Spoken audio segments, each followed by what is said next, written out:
dagatus karraatu hin dagatu abachaa harma muraanole hindagannu yoomille abachaa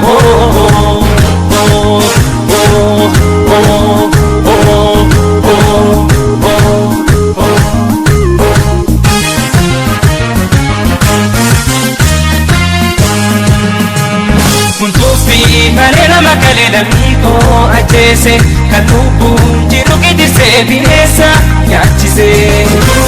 Manena makalela miko ajese kalubu jiru kidise binesa yachise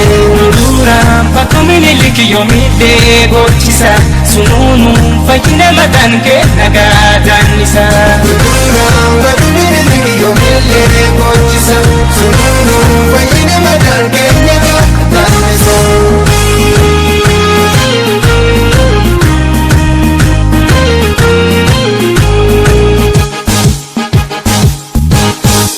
Oromo arrasuan unifne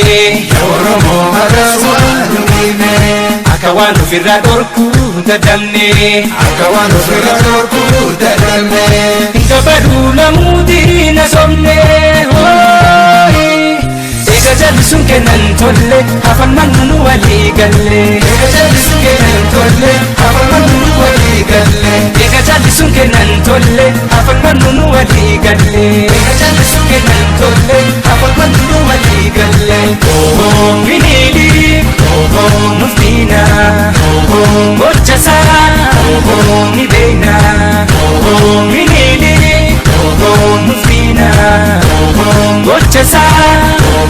nibeena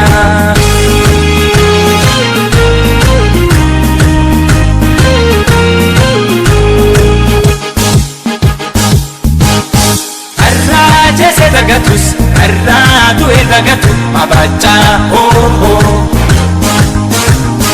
harma muraanole hindagannu yoomille abachaa